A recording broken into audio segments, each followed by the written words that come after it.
Nagluluksa ang industriya ng pelikula at telebisyon ng Pilipinas dahil sa pagpanaw ng Queen of Philippine Cinema na si Gloria Romero. Binawian ng buhay si Gloria nitong Sabado, January 25. Kinumpirma ng nag-iisang anak ni Gloria na si Marites Gutierrez ang malungkot na balita sa pamamagitan ng isang opisyal na pahayag. Ibinahagi rin ni Marites ang araw at oras ng lamay para sa kanyang mahal na ina.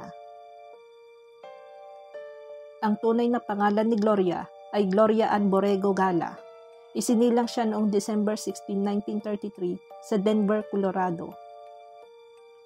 Ang mga magulang niya ay ang Filipino na si Pedro Gala at ang Spanish-American na si May Borrego. Kapatid niya ang yumaong aktor na si Tito Gala. Noong 1937 ay umuwi ang pamilya ni Gloria sa Mabini, Pangasinan upang bisitahin ang kanyang parental grandparents. Ang dapat sana bakasyon lamang ay na-extend hanggang sumiklab ang World War II na dahilan kaya naging permanente ang paninirahan nila sa Pilipinas. Napangasawa ni Gloria ang dati niyang leading man na si Juancho Gutierrez na pumanaw noong 2005. Ang nag-iisang nilang anak ay si Marites Gutierrez. Nagsimula ang showbiz career ni Gloria sa edad na 16 noong 1949 nang maging extra siya sa pelikula Ang Bahay sa Lumang Gulod at 2 pang pelikula mula sa Premier Productions, Ang Prinsipe Don Juan at Bahay na Tisa na parehong ipinalabas noong 1951. Lumipat si Gloria sa Sampaguita Pictures kung saan nagsimula siya bilang extra sa isang pelikula. Taong 1952 nang makuha niya ang kanyang kauna-unahang supporting role sa pamamagitan ng pelikulang Madam X na pinagbidahan ni na Alicia Virgel at Cesar Ramirez. Noong taong ding yun ay naging lady siya ni Cesar Ramirez sa costume movie na Palasig. Ngunit ang itinuturing na breakthrough role ni Gloria ay ang Monghita noong 1952 kung saan nakatambal niya si Oscar Moreno, ama ni Butch Anson Roa Rodrigo. Pagkatapos nito ay nagkasunod-sunod na ang blockbuster movies ni Gloria gaya ng Cofradia noong 1953, katambal si Ramon Revilla Pilla noong 1954, Cordapia noong 1954 at Despachadora noong 1955. Napanalunan ni Gloria ang kanyang kauna-unahang Best Actress Award mula sa FAMAS Award noong 1954 para sa comedy film na Dalagang Ilocana.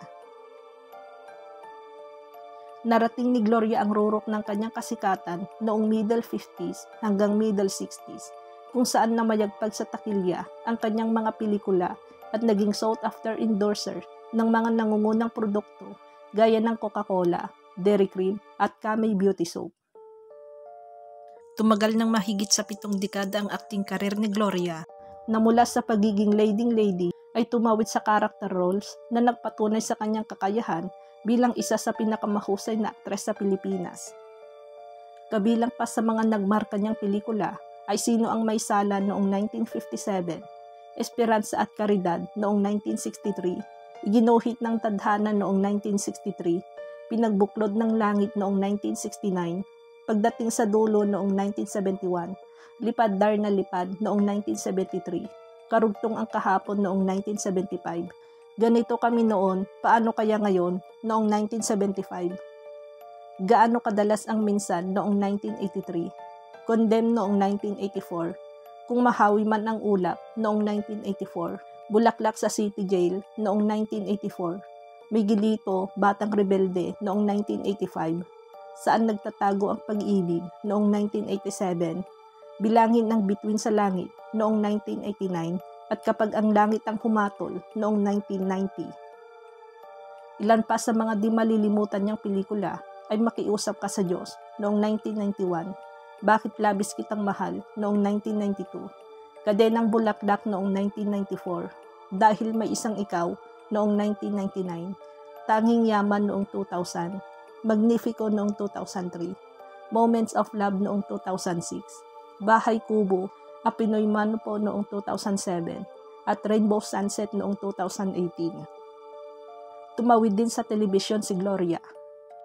Isa sa di malilimutang karakter na ginampanan niya sa telebisyon ay bilang Minerva sa long-running sitcom na Palibhasa Lalaki noong 1987 hanggang 1998. Kabilang sa tinampukan niyang teleserye sa ABS-CBN ang mga sumusunod: Familia Zaragoza noong 1996 hanggang 1997, Sa Dulo ng Walang Hanggan noong 2001 hanggang 2003, Sana'y Wala Nang Wakas noong 2003, Plastic Man noong 2007 hanggang 2008, I Love Betty La Fea noong 2008 hanggang 2009, May Bukas Pa noong 2009, Kung Tayo'y Magkakalayo noong 2010 at 100 Days to Heaven noong 2011. Ito naman ang ilan sa ginawa niyang teleserye sa GMA7. Munting Heredera noong 2011 hanggang 2012. Silyo Angelina noong 2012 hanggang 2013. Makapiling Kang Muli noong 2013. Forever noong 2013. The Half Sisters noong 2014. Niño noong 2014, The Rich Man's Daughter noong 2015, One Happy Love Story noong 2016, Meant to Be noong 2017, at Kambal Karibal noong 2017 hanggang 2018. Ang huli niyang TV appearance ay nang pumayag siyang mag-cameo sa 5th anniversary special ng Weekly Kapuso Fantasy Series na Daig Kayo ng Lola Ko noong 2022. Si Gloria ang gumanap na Lola Guring sa Daig Kayo ng Lola Ko mula 2017 hanggang 2020. Malaki ang kontribusyon ni Gloria sa Philippine entertainment industry.